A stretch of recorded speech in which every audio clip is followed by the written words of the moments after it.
In 2017, while explaining his affinity for mystery boxes, J.J. Abrams said, quote, "It doesn't matter what's in the box. It only matters that there's a box and there's a mystery," unquote. I'd be a hypocrite to advocate for original Star Wars stories, then trash every attempt to create them.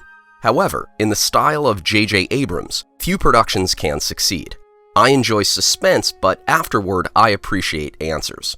I don't appreciate mystery boxes in lieu of storytelling. Which brings me to my point. Since Ahsoka's premiere 5 weeks ago, Dave Filoni has delivered mystery boxes. Only 2 episodes remain, so he can't open more than half, if he intends to open any. Inside, would we find missing pieces of the plot, or trivia about characters, creatures, locations, and references, or nothing at all, in the style of J.J. Abrams? I liked several of the concepts in Part 6, but I fear they are more empty parcels dressed with wrapping ribbons and bows. Attractive, but ultimately inane. Welcome to Galactic Initiative. I'm your host, Jeff. Ahsoka Part 6 was a mashup of 80s fantasy adventure films. I saw elements of Willow, the Dark Crystal, and Labyrinth. Grand Admiral Sean mentioned Legend and Excalibur in a text exchange. I respected the episode's spirit of freshness and exploration.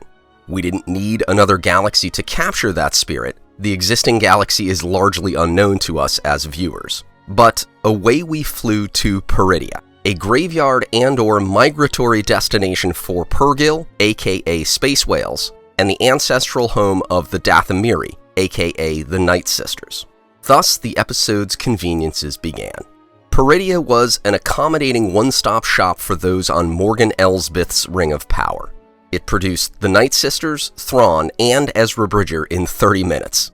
I'll back up for a moment. The far, far away line from Huyang didn't bother me.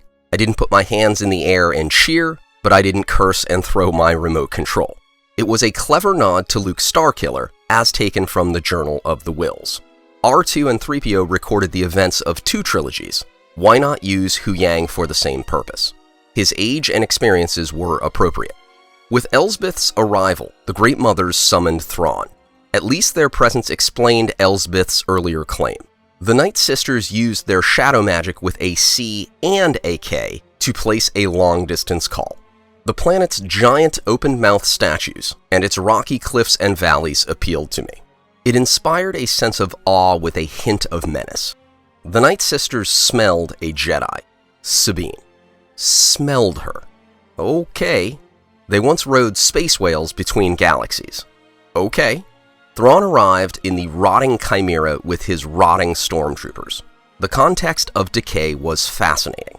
I loved the Star Destroyer's approach, the legion of chanting night troopers in mismatched armor, and the golden-helmeted Captain Enoch. High aesthetic value. The entrance aped Episode 4 and Rogue One to a degree, but it added enough new elements to generate anticipation, which, unfortunately, ended with Thrawn's appearance. Before I speak about Thrawn, allow me to revisit the trouble with mystery boxes.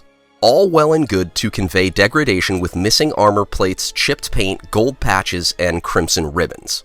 But will the writers explain them? Do they matter? Will Baylan Skoll's vague statements about greater power, an end to the cycle of war, and a stir on Peridea be explained? I anticipate comments like, "You don't need to be spoon-fed," "You don't need to know everything," and "Just watch the show." But Filoni had options. If he introduced foreign starships and characters, I would be patient. For example, I have no complaints about the Howlers, Noti, and Bandits. They are new, so I don't expect to learn everything about them in one episode, and I'm curious. Sidebar: will the Noti resemble the Ewoks? They look harmless, but will they fight with surprising cunning and ferocity if necessary? Why do the Bandits speak their language? Filoni has tried to copy Lucas numerous times. Anyway, with alterations to stormtroopers and a Star Destroyer, changes to Star Wars iconography, I won't be patient. With vague statements instead of expressed motivations, I won't be patient. Modifications to the familiar, the fundamental, warrant reasons. Allusions were fine at the outset, but now I want explanations. Open the mystery boxes to reveal substance, significance. Yeah, leave a handful of puzzles. They're fun. But don't leave critical gaps in exposition and rising action. Fill the plot holes with good writing. Grand Admiral Thrawn. He doesn't look good. No offense to Lars Mikkelsen. Great voice. He doesn't embody the Chiss warlord. Thrawn should appear athletic and relatively frightening. The expanded universe and Disney canon describe many first impressions of him, which, sadly, can't be captured by Mikkelsen without facial prostheses and fitness. I'm as upset by the portrayal of Thrawn as the more vociferous YouTubers, but I saw it coming. I published a video titled Concerns about Grand Admiral Thrawn on September 4th. Though I wanted the best for this character, I didn't receive it. Worse than his appearance was his decision-making. I won't beat a dead horse by reviewing all the logical errors in Thrawn's release of Sabine. I'll reserve judgment for the finale. Perhaps Thrawn's plan is still unknown to us. Perhaps he's tracking Sabine. If it remains as is, a convoluted Bond villain assume Ezra and Sabine won't bother me scheme, I'll be very disappointed but not very surprised. A plot convenience. In my concerns video, I voiced worries about the handling of such a devious antagonist. Die well was a suitable wish from Enoch for Sabine. It worked on 2 levels. 1, a stoic indifference to life's end. 2, I'll let you figure out 2. I rooted for 2. Sabine is nothing like her persona in Rebels. Though I've criticized from the beginning, I've tried to give the benefit of the doubt. For example, backtalk in response to Thrawn suits her. She's always been snarky with captors. I'm smarter than you. However, the execution from writing to directing cast her in a bad light, moronic and obnoxious. The old Sabine would have taken releasing and rearming as a clear sign of treachery. She would have searched her belongings, covered her tracks, traveled a circuitous route, or doubled back for pursuers. But in Ahsoka, she's a child of 30. Some believe the attitude will dissipate in the climax. Sabine will change her priorities and use the Force. Possibly. Will the culmination of her arc erase all the nonsense that precipitated it? Her repulse of the bandits was laughable. Its choreography recalled the throne room buffoonery in The Last Jedi. They're breakdance fighting! On the other hand, I enjoyed Sabine's encounter with the Noti. These odd little crustaceans were pulled from the 80s fantasy adventure genre. They seemed perfectly suited to Star Wars. Their mannerisms, language, and camp interested me. The Howler evoked the same sentiments.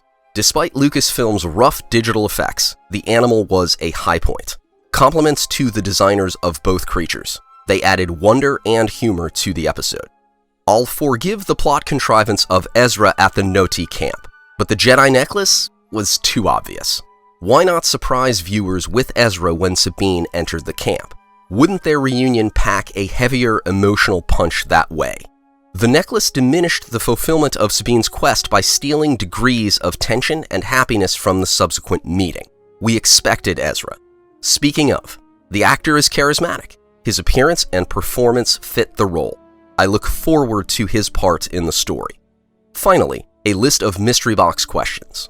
How did Thrawn and Ezra separate? Why didn't Thrawn use his resources to destroy Ezra? What happened to Thrawn's numbers on Peridea? Why were Thrawn and the Great Mothers allies? What was being loaded from the catacombs? With only 2 episodes remaining, I don't think we'll receive answers to all but the final question. J.J. Abrams has always been short on answers, and I fear Filoni is following in Abrams' footsteps. I'll occasionally accept an episode of dream sequences open to interpretation. I can't accept a full season of unopened mystery boxes. My rating for Part 6 is 6 out of 10. The new fantasy adventure concepts of Peridea were excellent. The introduction of more and more head-scratchers without explanations was harmful. I hope the conclusion will resolve my concerns by supplying missing details. Thank you for watching. Like, comment, and subscribe. Check out Galactic Initiative for all things Star Wars. Galactic Initiative is not authorized or endorsed by Lucasfilm Limited. The name Star Wars and all related materials are registered trademarks of Lucasfilm Limited, a subsidiary of the Walt Disney Company, all rights reserved. Galactic Initiative is a registered trademark, and other product and company names are trademarks of their respective holders. Use does not imply affiliation or endorsement.